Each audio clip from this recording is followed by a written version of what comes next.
What's up, Chaos Shinobi here. This is What If Naruto Was Neglected. Rikudō Sage God. Summary: he was abandoned by his own family in favor of his siblings, whom are Jinchurikis and children of the prophecy. He grows from being forgotten to a legend, the Rikudō Sennin, but will he save or destroy? Chapter 7. After taking their seats and order their food to a waitress, Naruto decided to ask Obito about the Chunin exams. "Sensei, how hard is the Chunin exams?" asked Naruto to Obito. "Well, it's not really hard as long as you have teamwork. I can't really tell you about it because every year, the structure and evaluation processes differ from one exam to the next, so that Jonan cannot come prepared," said Obito to Naruto. "But as long as you have teamwork, you all can defeat your opponent without any trouble." "So Sensei, when will the Chunin exams begin?" asked Yakumo as she drank her tea. "It was supposed to be next week, but since there are several villages want to participate other than Suna, Minato-sensei decided the exam will be held next month." The villages were Kiri, Kumo, Iwa, Yami, Hoshi, Ame, Taki, Kuza, and Ato. "Yami and Hoshi? Never heard that," said Naruto to Obito, who only chuckled. "They must be strong, right, Sensei?" "Indeed, the current Yamikage became Kage when she was 14. As for Hoshi, not really much known about the village," said Obito before the waiter of the restaurant arrived with their foods. "All right, let's eat, everyone." "Itadakimasu." "Sensei, since we still have time before the Chunin exam begin, why don't we train every day at 7 morning? asked Yakumo to Obito. "That's a great idea.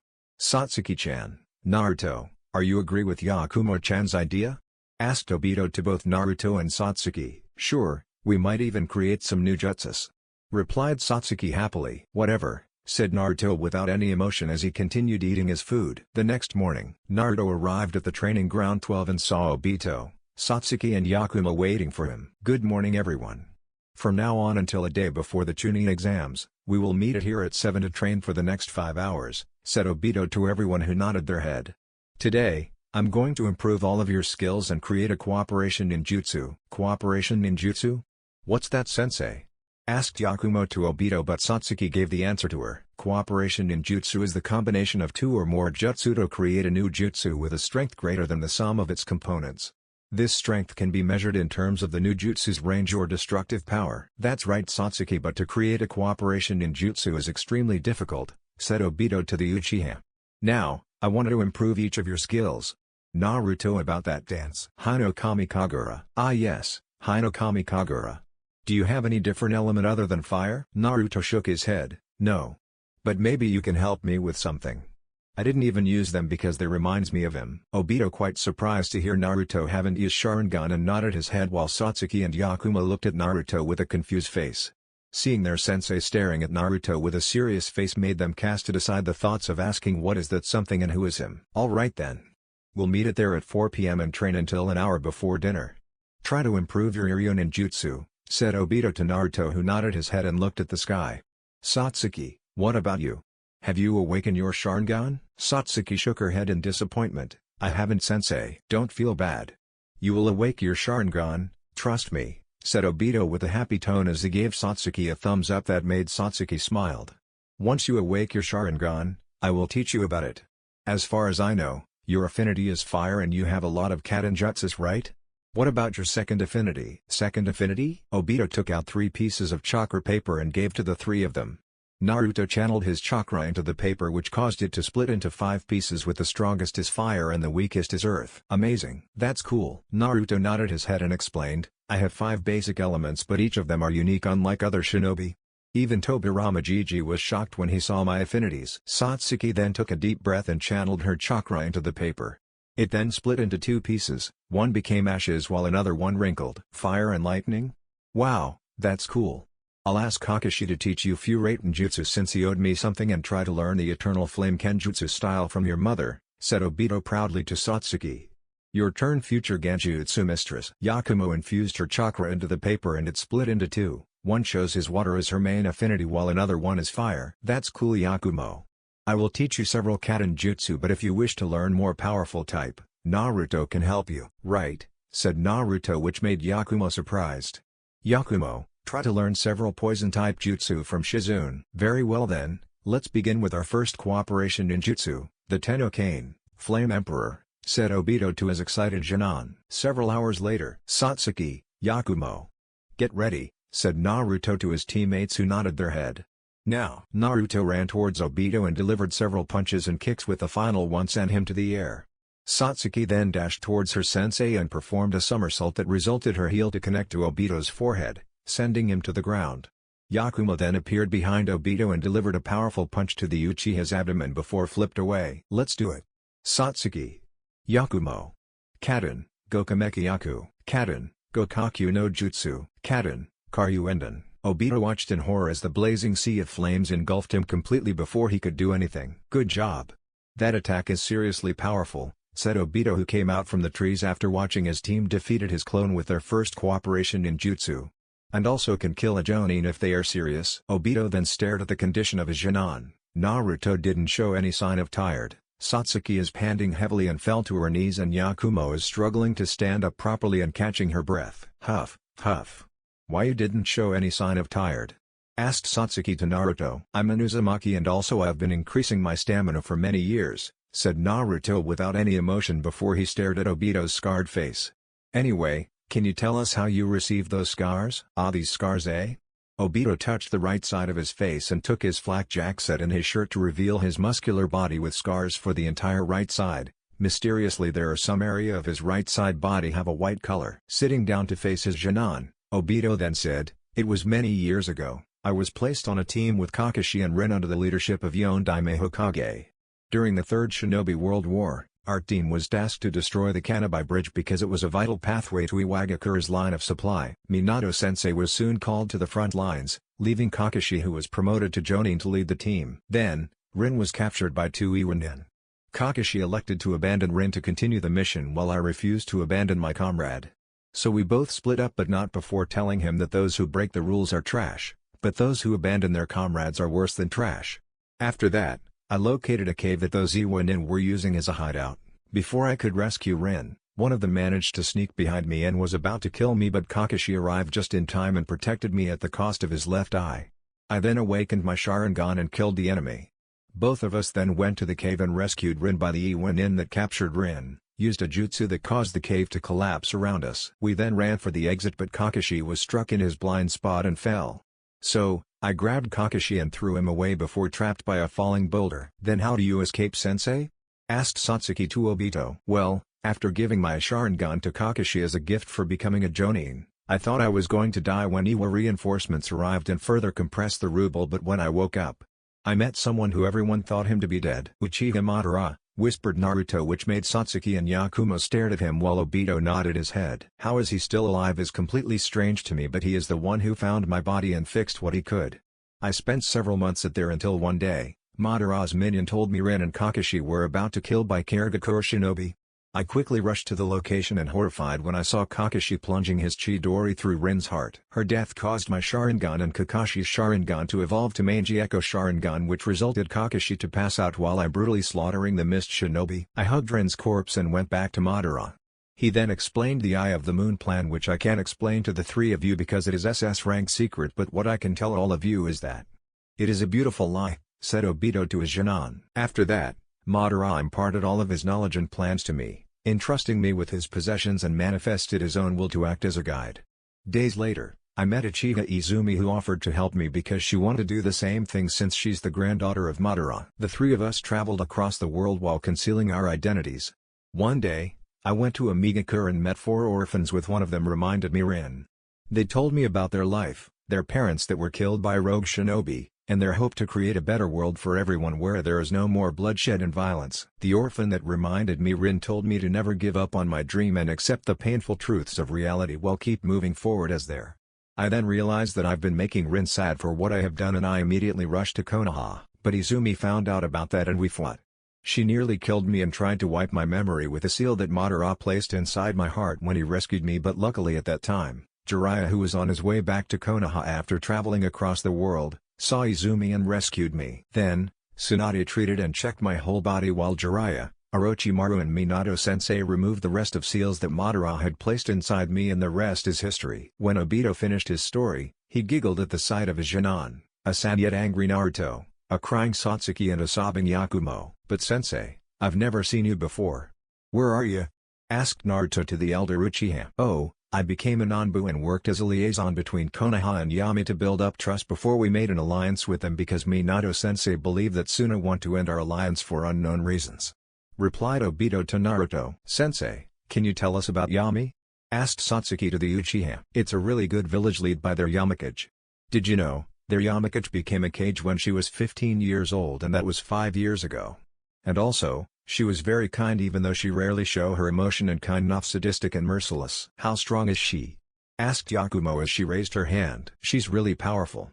In fact, she is stronger than Minato-sensei and the only Kage that could beat her is our Nidaime, said Obito to Yakumo.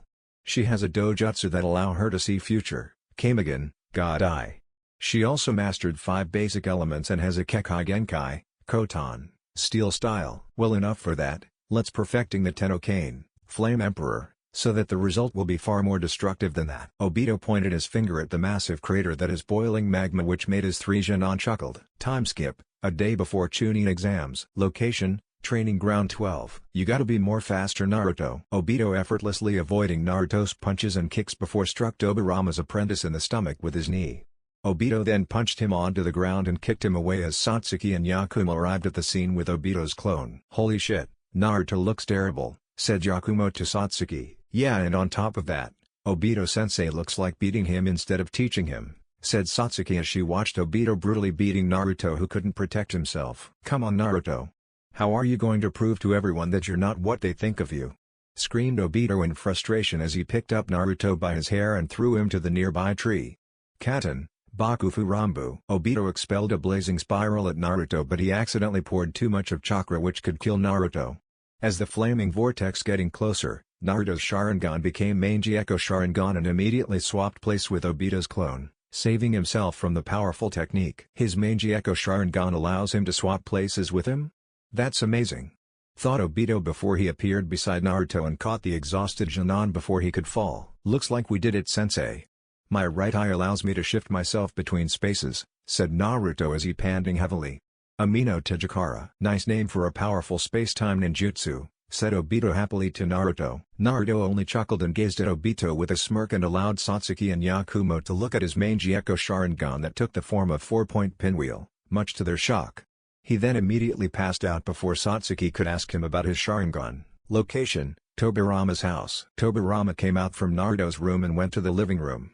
The elder Senju sat on the sofa to face the nervous Obito, Satsuki and Yakumo and said, I'm pretty sure you both want to know why Naruto have Sharingan despite not being an Uchiha, right?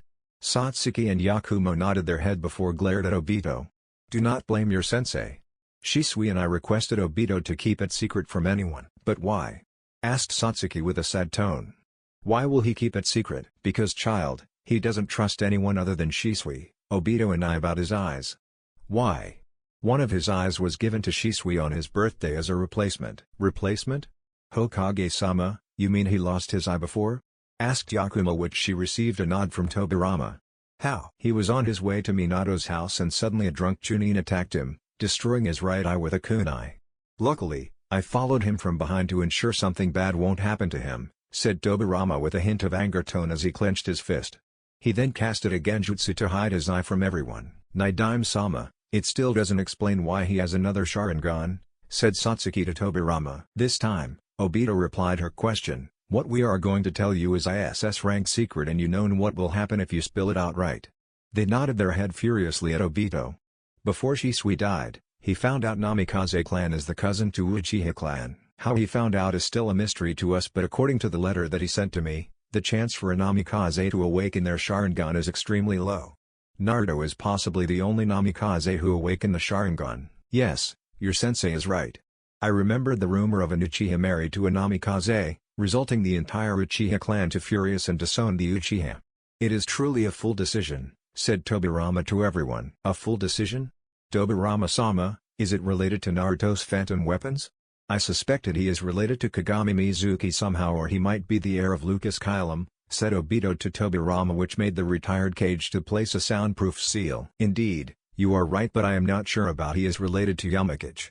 As far as I know, Yamigakure is the country that created by the survivors of Kingdom of Lucas to honor their kings and queens that sacrificed their lives to protect the kingdom, said Tobirama as he placed his finger on his chin. I too heard the rumor of the current Yamakage able to summon royal arms like the House of Kylum, but that's impossible since all of them were dead and the only one that can summon the power of kings is no other than Naruto unless Mizuki is somehow related to Lunafre and Oxfleury's family.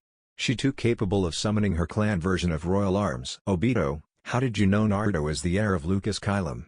Asked Tobirama to Obito. I'm sorry to interrupt, but Lucas Kylum? Never heard of that, said Satsuki. It is not really surprised that no one knows or hear about Lucas Kylum. My father's ancestor was a good friend to one of the kings of Lucas. My father told me that the Lucas Kylum clan is the most powerful clan due to their Kekai Genkai and they use magic which is similar to ninjutsu albeit without chakra, said Yakumo to Satsuki. Well, to answer your question, Tobirama-sama, I saw Mizuki-sama summon phantom weapons from thin air like Naruto. The only thing that different is their color and weapons type. Mizuki-sama's version of royal arms are golden color with golden rune and weapons that have star ornament attached to the hilt, said Obito to Tobirama. When I saw him summoning royal arms, I immediately remembered about the story of the founder king, after blessed by the gods with the power of light, sealed the greatest calamity at the cost of his life, and I believed that Naruto is the descendant of the founder king. That is right, Obito. Naruto is in fact the descendant of the founder king, the true king and one of the chosen children. What the bloody hell are you talking about, old man? Everyone turned around to see a half-naked Naruto, which made Satsuki and Yakumo to blush at the muscular scarred body. Hey Naruto, wanna eat ramen? Asked Obito to Naruto. My treat. Sure, after you explain to me why the bloody hell you told them about my Sharingan, said Naruto in anger as he narrowed his eyes at Satsuki and Yakumo. I told them because they deserve to know, and besides they saw your Sharingan, said Tobirama to Naruto as he rose up from his seat and calmed him down. They need to know because they regret what they have done to you before. Whatever, old man. I want to take some fresh air, said Naruto emotionlessly to Tobirama as he went to his room to wear a shirt and left the house. Sensei, should we? Obito stopped Satsuki and shook his head. But, let him be alone, said the elder Uchiha to Satsuki, who released a sigh. An angry Naruto could be seen walking to an unknown destination while ignoring the villagers that whispering and staring at him.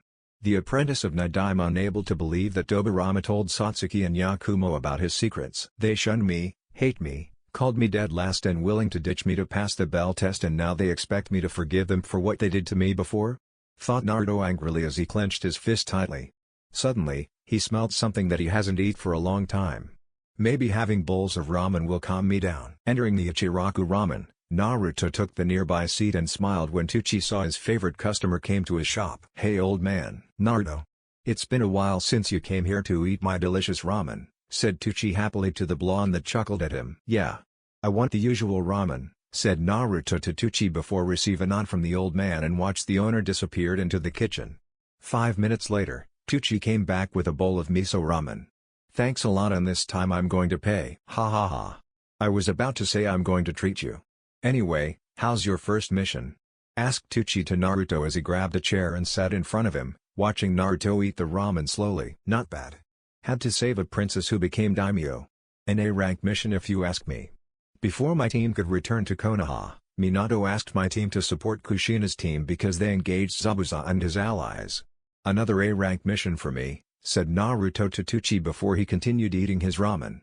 Where's Ayamine? Oh, she's dating with her boyfriend, Itachi, said Tucci proudly to Naruto, which made the blonde Jinan gave Tucci a WTF face. Ha ha ha, I know. I am quite shocked too, but oh well, as long as she happy, I'm fine with that. What about you? I'm not interested with this relationship stuff. Maybe not now. Anyway, another bowl of ramen please. Tucci nodded his head and disappeared into the kitchen to make another bowl of ramen. As Naruto patiently waiting for his ramen, a red violet-haired man with strange choice of outfit entered the shop and sat beside him. Excuse me sir. Naruto looked at the middle-aged man and gave a warm smile to him. Will you please recommend me the first ramen that I should try, because this is my first time eating ramen? Oh sure, and please don't call me sir, said Naruto to the man that made him chuckled. Naruto took the menu and showed the pic of a ramen to him. If you are someone who love to eat spicy type, I recommend you to eat this, curry chicken ramen or chicken katsu ramen. If you prefer non-spicy, that will be chicken shashu ramen. For me, I will personally recommend you to try chicken teriyaki ramen. Tucci came and gave Naruto's ramen before noticed another customer that made him smile. Welcome to Ichiraku Ramen, may I know your order? A bowl of chicken teriyaki ramen please, said the customer to Tucci with a smile. You're not from here, aren't you? asked Naruto to the man, which he replied by shaking his head. I am a traveler from a far land. Judging by your scarred arms, you're a shinobi, aren't you? Naruto nodded his head at the traveler before continued eating his ramen until it is almost finished. Tell me, why you become a shinobi? Naruto looked at the traveler and smiled sadly. I want everyone to acknowledge my existence. I want to prove to everyone that I am not what they think I am. What is your dream? Everyone must have a dream, right? Asked Naruto to the traveler. I've been traveling for so many years until I forget what is my dream. Perhaps to gain the eternal peace that I seek for so long, said the traveler to Naruto with a sad face. Luckily, the sad atmosphere was cut off by Tucci, who came with the traveler's food. Both of them spent half an hour eating while talking about the journey of their life, especially the traveler. What makes Naruto fascinating is that the traveler knows a lot of things about the ancient history, such as Kingdom of Lucas and the battle between the Founder King and the Greatest Calamity. After paying the food, including the traveler's, much to his dismay since he wants to treat Naruto, they both parted ways, but not before exchanging their name. My name is Naruto. Arden Azunya. Arden wished him good luck for his future and left the stunning and confused Jinan that kept looking at Arden until the middle-aged man disappeared from his sight. Naruto snapped to the reality when Konohamaru poked his waist. Hey, Konohamaru? What's wrong? Asked Naruto as he knelt before the grandson of Sundaime and gave him candies. Where's Moegi and Udon? We're playing hide and seek, said Konohamaru as he ate one of the candies. Ni Naru ni, it's been a while since you play with me. Come and play with me, please. Naruto ruffled Konohamaru's hair and said, I'm sorry Kono, but I can't play with you right now. I'm having a bad day today, and also I need to prepare for tomorrow, the Chunin exams. Once the Chunin exams finish, I promise you we play hide and seek. Yai. Alright Naruni, gotta hide now before they found us. Konohamaru then ran away to an alley as Moegi and Udon arrived. Moegi, Udon. Nice to meet you. Looking for Konohamaru? He went to that alley, said Naruto to the children. Thanks Naruto ni, said Moegi to Naruto. Thank you Naruto ni. Can we have some candies? Asked Udon with a smile to Naruto. Sure. Naruto gave candies to the academy student and watched them run to the alley. He was about to turn around, but he heard a faint scream of Konohamaru that made him rush towards the alley. When he arrived at the alley, he saw something that made his blood boiled. He saw a guy with purple makeup and wearing catsuit lifting Konohamaru to the air by his shirt. Immediately, Naruto entered Senkomoto and freed Konohamaru. What the? Konohamaru, are you okay? Asked Naruto to Konohamaru. What happened? He bumped into me while I'm running. I already tried to avoid him, but he purposely let me bump into me and demand a sorry from me, said Konohamaru to Naruto before he received a hug from the letter. It's fine. Naruto rose up and glared at the clown guy with so much hatred that made him and the girl that's standing beside him flinched. You're in Konoha for Chunin exams, so watch your attitude to the villagers of Konoha, because you might punch someone that is related to Sundaime like this kid. Kankuro, I've told you to let the kid go, said the blonde female Sunajinan to the clown guy wearing makeup. What if Gaara saw what did you do to the brat? Relax Tamari, he won't be here to scold me, said Kankuro as he glared at Naruto and prepared to fight him with something that wrapped in bandages that strapped onto his back. You sure this Gaara won't be here to scold you? Asked Naruto to Kankuro before he looked at the tree.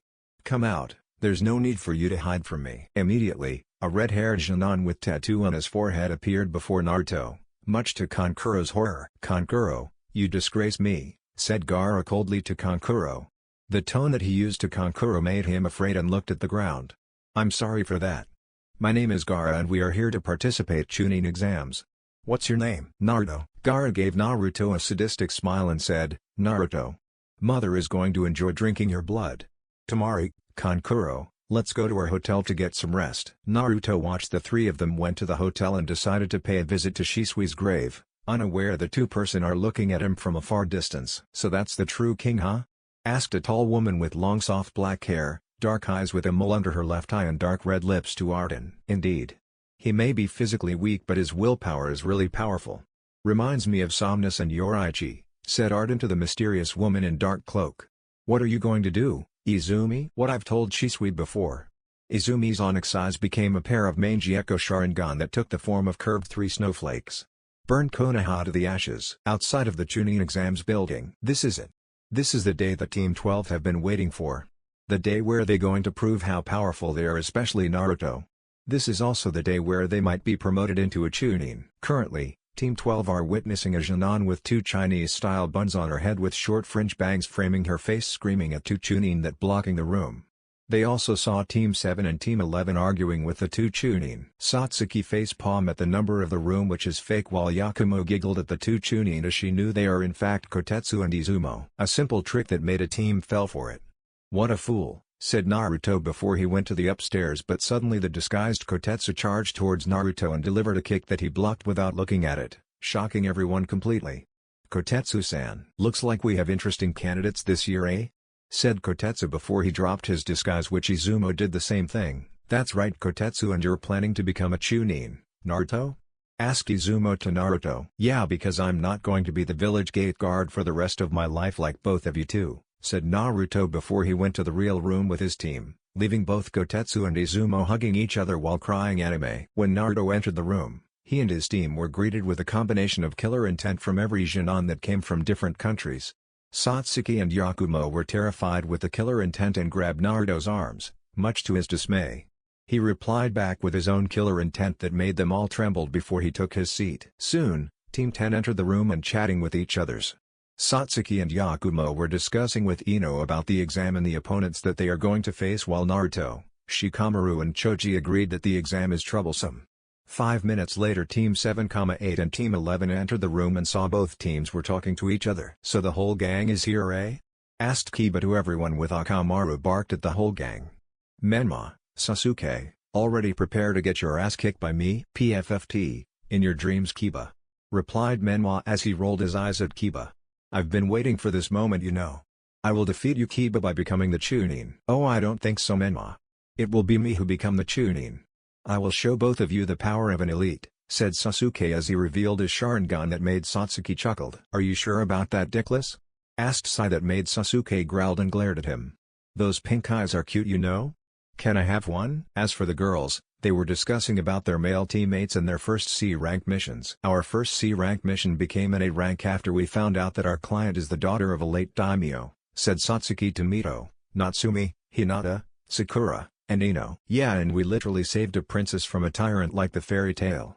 Well, not we but Naruto, said Yakumo as she recalled the memory of Koyuki kissing Naruto, much to her dismay. What about all of you? We knew already about Mito and Natsumi, so we are not really surprised because our team acted as a backup for them. Backup? I'm pretty sure your first C-rank mission is more difficult than any of us, said Ino as she crossed her arms. My team first C-rank mission is quite easy. Just delivering a scroll to the fire temple. What about you, Sakura? Oh, delivery like Ino, but it was at Sunagaku instead. What about you, Hinata? Sakura looked at Hinata, who's been stalking someone since she arrived with her team. Stalking your crush? Our team need to eliminate a group of bandits and no Sakura, not him but another one, said Hinata before she peeked at the silent Naruto and blushed.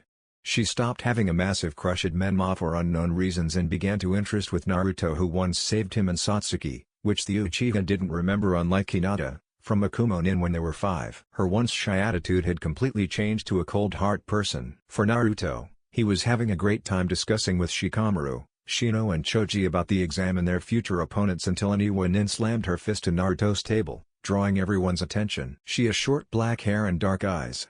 She wears the standard attire of the Iwanin, consisting of a red uniform with her right sleeve missing and a lapel over her right leg, fishnet tights and a skirt over them. She also wears regular shinobi sandals and a pair of gloves. You are that Namikaze bastard's son, aren't you? Asked the Iwanin to Naruto, who nodded his head without even bother looking at her. My name is Kurotsuchi, and watch yourself during the exam because I'm gonna kill you. Kurotsuchi released her killer intent that made the Konohamanin trembled, especially Natsumi. She smirked when she saw Naruto's siblings are afraid of her and walked towards the one that she presumed as the youngest of the siblings. You are afraid, aren't you? I thought Namikaze's children are brave, but turns out they were cowards, especially you, said Kurotsuchi to Natsumi before delivered a punch at her face, but Naruto stopped it by grabbing her fist and twisted it, resulting her to scream in pain. Let me go, you bastard. Naruto looked at Natsumi, who's crying, and hugged his free arm tightly. He then looked back at Kurotsuchi and tightened his grip on her fist and released his killer intent directly at Kurotsuchi, resulting the granddaughter Atsundame to see a vision of a yellow-haired demon brutally slaughtering Iwanin. He knew that his relationship between his siblings are not good enough, but he won't tolerate someone who tried to hit his siblings. Careful not to lose your arm. I have no regret on ripping someone's arm, said Naruto as he tightened his grip and twisted it very hard until she screamed in agony. "Do you understand me?" Kurotsuchi nodded her head furiously and went to her team, but not before glaring at Naruto, which made him chuckle while Shikamaru described her as a troublesome bitch.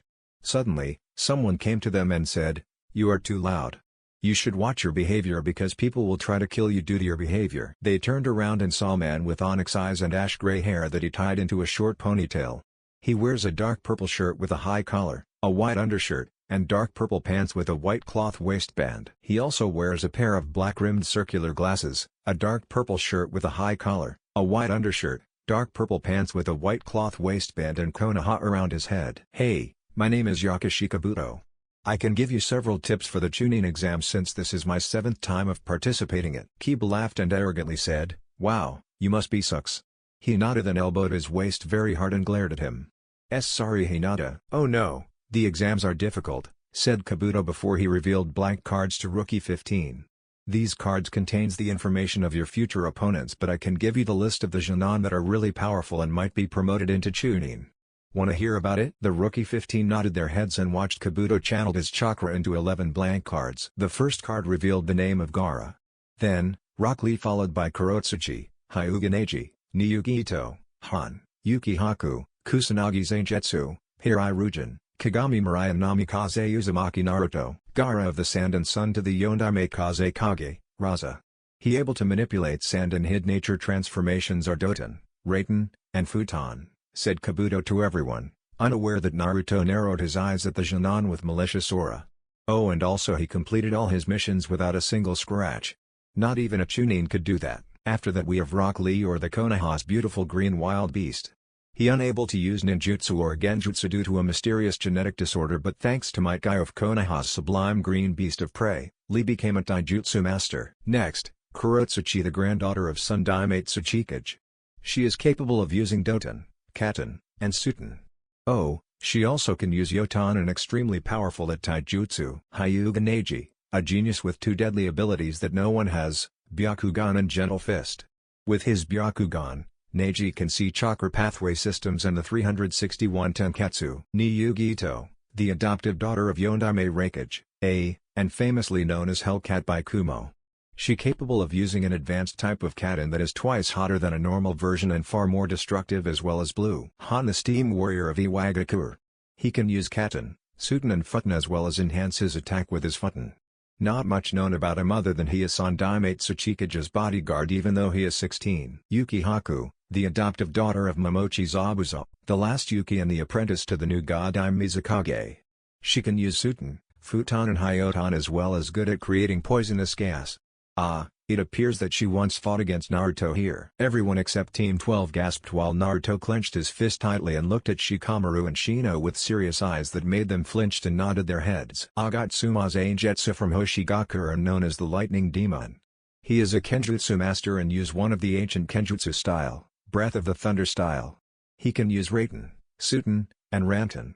Be careful when you fight him because he is extremely fast and powerful Jonin. Wait, Breath of the Thunder style?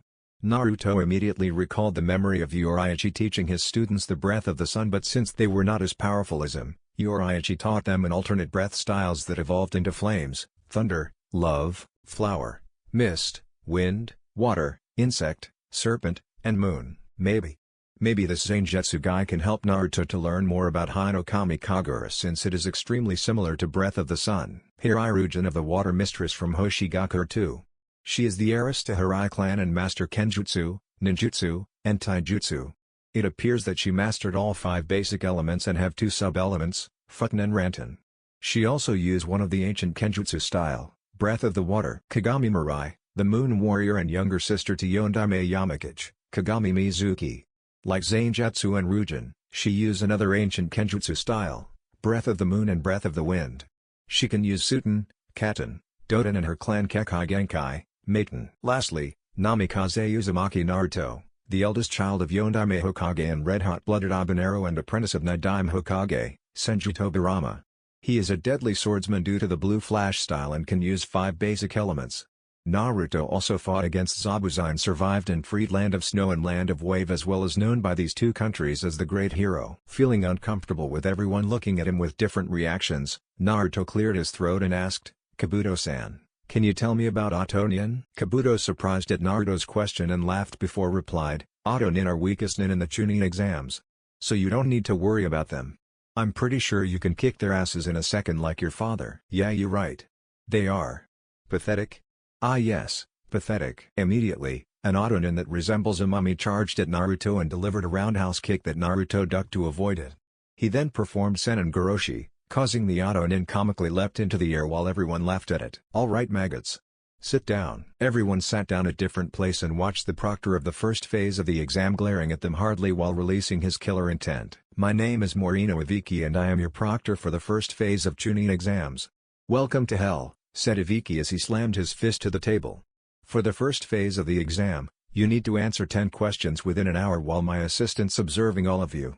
I will give all of you the final question once 45 minutes had passed. So good luck on answering the questions. You may use whatever abilities you have to answer the questions but do not get yourself caught by me or my assistants because if you do. Ibiki looked at Naruto and gave a sinister smirk to him which he replied with a blank expression. You will get disqualified. You may answer the questions now. Everyone began to answer the questions while some of them were cheating with their own methods.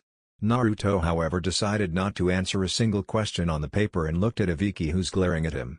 He then blinked and smiled when Ibiki widened his eyes. Morse code? Wait. A spy? Ibiki replied in Morse code by tapping the table which Naruto translated as WHERE. The apprentice of the Nidaime then looked at Kabuto before closed his eyes. After 45 minutes had passed, Ibiki looked at everyone and said, the 10th question is simple but if you give the wrong answer, you and your team will be barred from taking the Chunin exams forever. If you decide not to answer it, you can leave the room. What? But this is the first time we take the Chunin exams. Screamed Tamari to Ibiki. Too bad because I'm the proctor and I create my own rules, said Ibiki before he crossed his arms and watched one by one leave the room. 279 participants? Which means 9 teams left the room. Let's see what Shisui's student can do. Ibiki went to Naruto's side and lifted him to the air by the collar of his jacket before released his killer intent to Naruto, causing everyone except for several Genin to tremble in fear while his team and family looked at Naruto with a worry face. Naruto only smiled at Ibiki and released his killer intent that made Ibiki gasped and saw a vision of a demon with purple ripples eyes killing everyone. Ibiki-san, your killer intent is very good. If not because of Shisui-sensei, Nidaime-san Daime Hokage's teachings, I probably pass out right now, said Naruto as Ibiki put down Naruto and looked at him with a surprised face. This kid is really good, thought Ibiki before he regained his composure and said, all of you are past the question. Everyone screamed what loudly with some of them looked at Ibiki with a confused face. The head interrogation torture Konoha's department grinned and explained, the 10th question was never exist actually. I purposely created to see if any of you are brave enough to take the risk of forever being banned from taking the exam which one of you did. Ibiki gave a sharp nod to Naruto and continued, the first 9 questions were to test your ability of gathering information while the final question is to test your braveness and determination. In times, information is more important than life and on missions and the battlefield, people risk their lives to get their hand on. If the enemy or third person notices you, there is no guarantee that the information will be accurate. Important information in your hands can be a powerful weapon for your comrades and for the village. Let me explain the 10th question. The take it or not take it decision. Obviously these were painful choices. Those who choose later fail along with their teammates. Those who choose to take it could lose the chance to ever take the test again. A true leap of faith. How about these 2 choices? Say you guys become a Chunin. Your mission is to steal a secret document. The amount of ninjas, their abilities and others are unknown to you and of course there could be traps set all around you. Now, do you accept or not? Because you don't want to die? Because your comrades can be hurt? Can you avoid the dangerous mission? The answer is no. No matter what the danger, there are missions you can't avoid. The ability to be courageous and survive any hardship, this is an ability needed to become a Chunin captain. Those who can't put their destinies on the line, who cling to the uncertain future of theirs always next year and then walk away from their chance, those piece of trash who can only make such cowardly choices don't have the right to become a Chunin. That's how I feel, said Ibiki with a smile that indicating he is proud of them. Congratulations once again and good luck for the second phase of the exam. Immediately, the wall was exploded following by a huge banner that written the sexy and single Mitarashi Anko. Then, everyone saw a very tall woman with slender frame who has light brown, pupilless eyes and short spiky, Fanned ponytail violet hair entered the room. She wears a fitted mesh bodysuit that covers her from her neck down to her thighs underneath of a tan overcoat with a purple inseam and a pocket on each side, a dark orange mini skirt, a dark blue belt, and pale gray shin guards. In addition to the typical Konoha's headband, she also wears a small pendant that looks like a snake fang and a wristwatch that were given to her by Orochimaru. "You are too early, Anko," said Ibiki to the woman that known as Anko, causing her to look at Ibiki then the clock then the participants. "Hey, it's your fault for causing me too early. You passed so many brats that are not ready yet to be a chunin," replied Anko before she crossed her arms. Ibiki released a sigh and pointed his finger at Naruto. "It is all his fault. He managed to make me shock with his killer intent." "Oh, what the fucking hell?" Anko looked at Ibiki with a shocked face then shifted her gaze to the sleepy Naruto. "This brat made Ibiki shock with his killer intent? That is extremely amazing." "Whatever. I am pretty sure 3/4 of these brats will fail for the second phase. Let's go." Anko led everyone to the unknown destination before Ibiki and his assistants went to collect the participants' exam paper. When Ibiki collected Naruto's paper, he was surprised and smiled for two things. One is because Naruto wrote Yakashi Kabuto as the spy. He knows all of the Jonin's abilities and smells like a corpse as well as having a malicious aura. Two is because he had just passed someone who didn't even answer a single question. "Namikaze Uzumaki Naruto, eh? Not bad, kid." "Location, Forest of Death." "So you are the brats that gonna become a chunin? Ha ha ha, that's a great joke. Whatever, kids, welcome to the Forest of Death. For the second phase of the exam, you need to collect these 2 scrolls and survive for 5 days." Anko revealed 2 scrolls to the participants, Heaven and Earth. She was about to explain the scrolls until a random Amenin who stood in front of Naruto screamed, "5 days? That's crazy. How are we going to eat?" Thanks to him, everyone began to panic, even Naruto's teammates, much to his embarrassment, which Anko noticed. "He's right. Where are we going to sleep? How are we going to survive? How the hell are we going to clean ourselves?" Anko had enough and released a powerful shockwave that made everyone gasp for air and trembled in fear. Her anger expression became surprise and smirk when the shockwave that she released doesn't even affect Naruto. She threw a kunai at him, but he caught it only for her to appear behind him with another kunai on his neck. "You have improved, kid, but you looks like you have no interest with the exams," said Anko before she noticed something sharp poked her back. She turned around and saw another Naruto that made her surprised since she didn't see the enigmatic blondie performed any hand seals. "Too bad that I was born with this personality," replied Naruto coldly to Anko before he received a hug that made Satsuki, Yakumo, Mito, Natsumi and Hinata jealous and gritted their teeth. "Anko, oh come on, kid. You used to hang out at my place with Shisui and Ibiki. We miss you so much, you know?" Anko pouted and pressed her chest on his back. "Look, Anko, I don't have time with what people called this? Ah yes, bonding session. It is completely waste of my time because I already have enough of people that I really trust.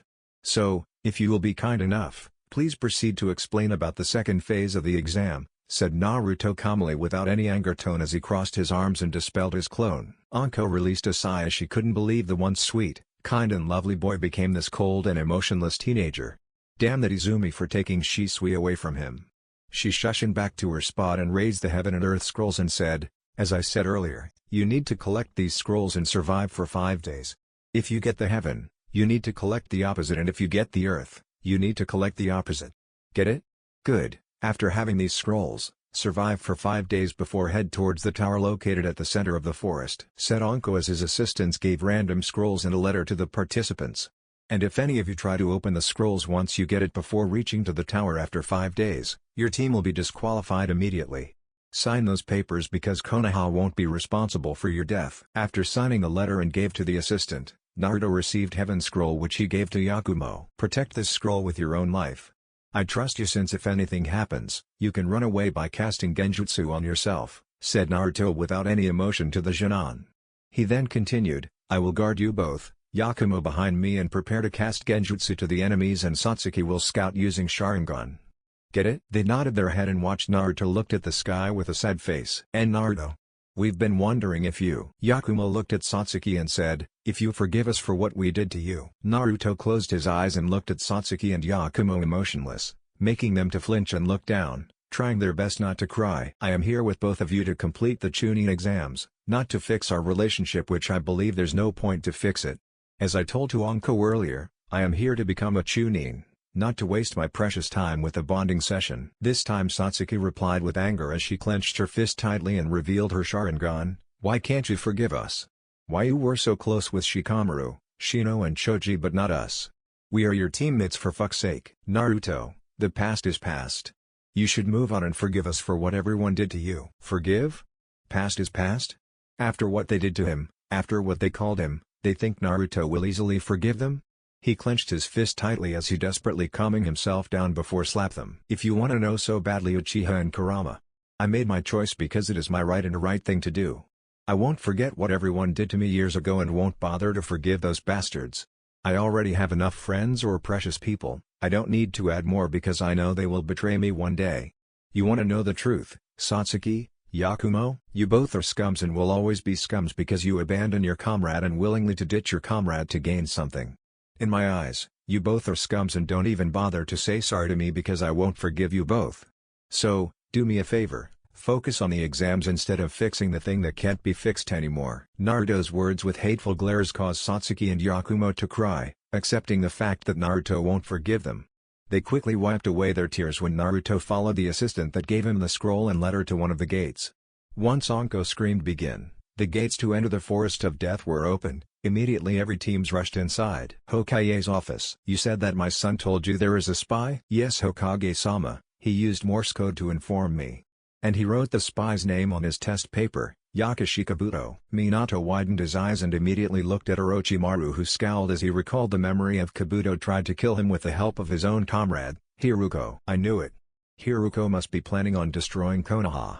That is why this year Kumo, Iwa, Ame, Kuza and Hoshi sent their best Shinnon squad. On top of that, there's a new village that called Otogakure, said Minato as he slammed his fist to the table and rubbed his temples. Not only that Hokage-sama but I overheard about an Iwa nin that goes by the name of Kurotsuchi told Naruto that she will kill him. Naruto also managed to make me afraid with his own killer intent. Minato looked at Ibiki with a surprised face and smiled. His son managed to make Konoha most sadistic ninja afraid but his smile became frowned when he remembered that it was not him who trained Naruto but Tobirama who acted like a father to him. Minato-kun, I believe we should just cancel the exam, said Orochimaru to Minato but the young Hokage shook his head. No Orochimaru, I won't cancel the exam. Even though I know that Hiruko are planning to destroy the Konoha or should I say invasion, I still believe that he is going to fail because of few things. Orochimaru arched his eyebrow and said, few things of what? We have 3 Hokage with the 2 of them are the strongest Kage despite their old age. We have 3 legendary Sannin who survived from Hanzo the Salamander, we have 2 Jonin with Sharingan, a Jonin who was once part of the 12 Guardian Ninja, a Jonin with Genjutsu that no one can defeat, 3 Uchiha with their powerful Manji Echo Sharingan, my wife, our ally Yami and who? Minato-kun. Minato looked at Orochimaru with a serious face and said, Naruto. Living room, Tobirama's house. Tobirama could be seen reading a scroll that was given to him by a friend of him with a frown. He sealed the scroll and released a sigh as he looked at the ceiling. Hiruko, a Nuke Nin and former friend to the legendary Sannin is planning to destroy Konoha with his allies, Iwa, Kumo, Ame, Hoshi and possibly Suna. He get up and prepared to meet Minato to discuss about the upcoming invasion. As he grabbed the doorknob, suddenly he heard someone called him, Tobirama. Tobirama immediately flinched and turned around before caught a glimpse of the spirit of his elder brother and sister-in-law. They then faded into thin air as he saw a bright light coming out from his room. Quickly, Tobirama went to his room and saw the ring of the Lucy's crystal in the middle of the ring, shining brightly. The elder Kage grabbed the ring and wore it. Location, unknown. It has been a while Senju Tobirama, said a deep voice to Tobirama who found himself in another dimension with a gigantic statue wearing dragonic armor with 4 angelic wings and a tail standing before him. Yoraichi-sama. My time has come isn't it? Yoraichi nodded his head and conjured a vision of a younger Tobirama facing against Kankaku Force. The Nidaime Hokage smiled and recalled about how he survived from Kankaku Force. Flashback. After passing the Hokage mantle to Hiruzen, Tobirama dashed towards the direction of Kankaku Force and immediately pulled out his Raijin no Ken. 20 Nuke Nin of Kumo. Damn Kankaku and Ginkaku, you tried to kill me and 8 months ago and now you try to kill my students? I'm not gonna let that happen. Thought Tobirama before he threw several kunai at them, causing them to jump away to avoid it. Tobirama shushed into the nearest enemy and decapitated the Kumo-nin. Then, Suten, Suadana. Water style, water severing wave. Tobirama spew out a high-pressure stream that went through 3 Kumo-nin. One of them foolishly tried to kick Tobirama's waist, but the Hokage grabbed his ankle and brought down Raijin no Ken, cutting it before he finished the enemy by electrocuting him until the enemy became ashes. A Kumo-nin managed to slash Tobirama's thigh, resulting the Hokage cut the Kumo-nin's arms and right leg before bisected his head. Quickly jumping to the air to avoid Kinkaku's Bashozen, Hinomaki, Bashozen, coil of fire. Tobirama narrowed his eyes and threw 2 kunai at Kinkaku, who avoided it, making Tobirama smirked and used Hiraishin to teleport in front of Kinkaku and kicked him in the stomach. Tobirama's instinct screamed at him, telling him to shush, and quickly which he did to avoid a swing from Ginkaku's Shichi-Seiken. He reappeared not too far from them and engaged in a fierce Kenjutsu match with 2 enemies. He managed to disarm them, but a Kumo-nin sneaked behind him and stabbed him through his abdomen. Arg. Tobirama summoned 2 Kage Bunshin and reverse headbutted the enemy. One of his clone kicked the enemy's chest before another one finished him by decapitated him with a kunai before the 2 of them dispelled as he used Iryo Ninjutsu to heal his injury. He then sensed 4 enemies surrounded him in the cardinal directions. Reimu Raito. Limelight. Tobirama watched they join their Raiten chakra in the form of 4 connecting streams that shoot high into the sky above the target area. Then, it created a massive ball of lightning that struck Tobirama, causing a powerful explosion with the area incinerated by it. When the dust gone, it was revealed that Tobirama managed to dodge the attack, but his left arm was unfortunate, covered in 3rd-degree burn mark and smoky husk. His battle armor also gone, with his bodysuit torn in several areas. Tobirama looked at the arm and winced in pain before he quickly Hiraishin behind the grinning Ginkaku and beheaded him, causing Kinkaku, who saw it, to angry and transformed into version 2 of Kyuubi, shocking Tobirama. This is Kyuubi's chakra. So it was true that the Kyuubi swallowed Kinkaku and Ginkaku because they tried to capture him for Kumo. Damn it.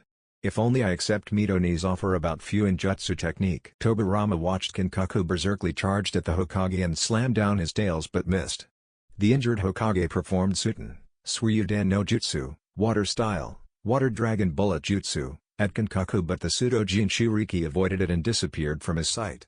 Tobirama turned around and received a powerful punch to his face by Kinkaku, causing his jawbone to crack. Before he could recover, the rest of the Kumo-nin charged at Tobirama and performed another Reimu Raito, Limelight, fatally injuring Tobirama, who unable to dodge it.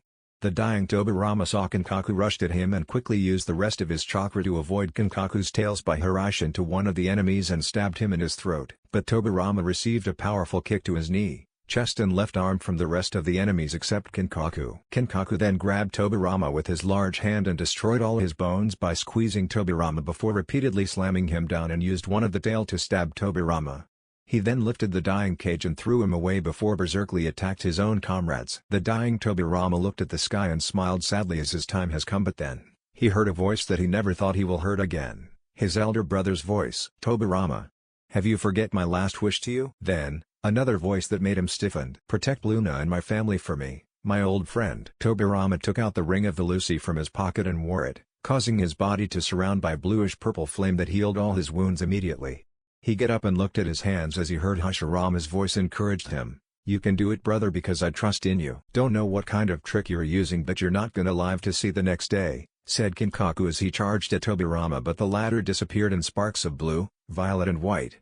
What the? Tobirama turned around slowly and extended his left arm, releasing a burst of blue lightning at Kinkaku that caused the Kumo-nin to fly away.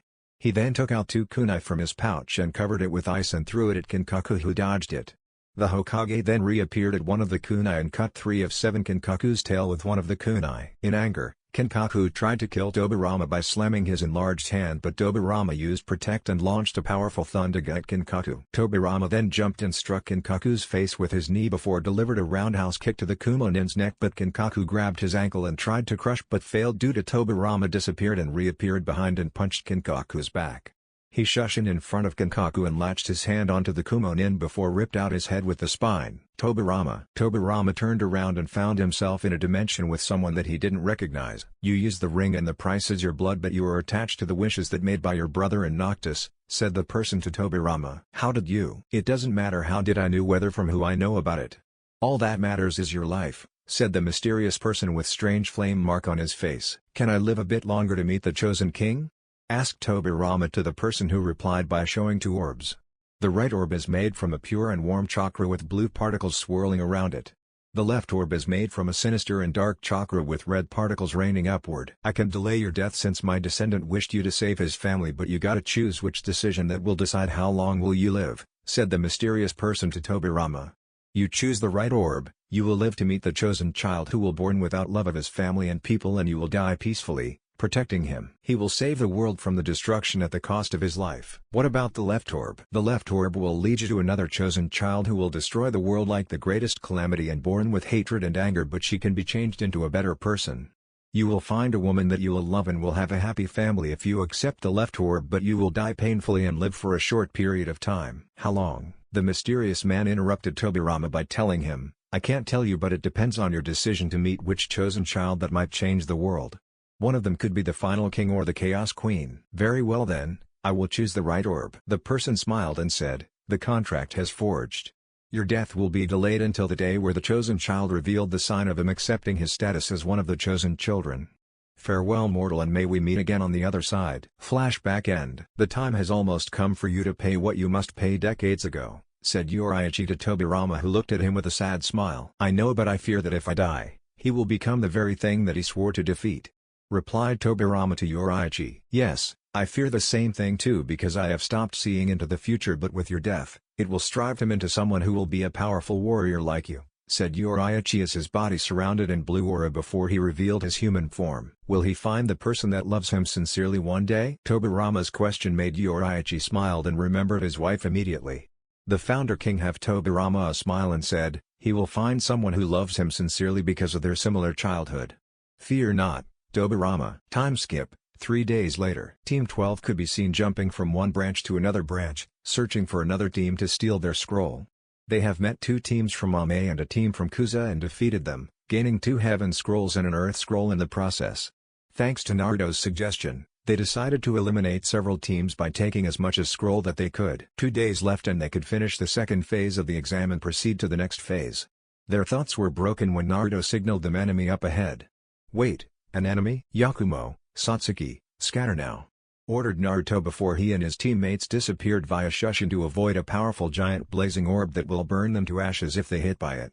They then reappeared not too far from their previous spot and heard a dry chuckle from a female. You are really good, Namikaze Uzumaki Naruto, or should I call Naruto Lucas Kylum? Naruto quickly summoned Blade of the Mystic and watched a female slowly walk towards him with a smirk like a predator to its prey. At first he unable to recognize who is the woman until she revealed her Sharingan to him, causing Naruto to recall the memory of Shisui died in his arms. Uchiha Izumi, said Naruto before he appeared in front of Izumi and brought down the blade, but Izumi blocked it with a Masamune, that is dark handle with crimson 12 feet long blade that have yellow eyes and glowing orange cracks on it, the Mesatsu. Why are you here, you bastard? To destroy Konoha and kill the final king, said Izumi as she kicked Naruto away and performed Katen Gokaku no Jutsu, Fire Style, Great Fireball Jutsu, at Naruto, who replied by defending him and his teammates via Suten, Suiji Henki, Water Style, Water Wall. Satsuki, Yakumo, run. Both Satsuki and Yakumo looked at Naruto with a shocking face, unable to believe what they heard from him. That is an order, but Satsuki was interrupted by Naruto, who gave her a stern glare. No, but run as far as you can. She doesn't interest with any of you. She is here to kill me. So run as far as you can with the scrolls and team up with Shikamaru or Shino's team. Naruto, are you insane? We know that you are really strong, but are you strong enough to take her alone? Don't be so stupid, yelled Yakumo angrily to Naruto, who only silent. Yakumo's right. We are comrades and sensei always tell us that those who abandon their comrades are scum, barked Satsuki as her Sharingan blazing, causing Izumi to smirk and licked her lips. If both of you really want to befriend with me, I will give you the chance, but leave this place, said Naruto calmly to the girls, stunning them completely as they looked at Naruto. But if both of you are so stubborn that you refuse to obey my command, then I will treat you like a stranger after the Chunin exams is finished. The 2 girls looked at each other and nodded their heads sadly before disappeared via Shushin, leaving only Naruto and Izumi. Sacrificing yourself for the sake of those useless weak girls? Izumi licked the blade of her Mesatsu and disappeared before reappeared behind Naruto, swinging her blade at Naruto's neck, but the Jonan blocked it with his blade.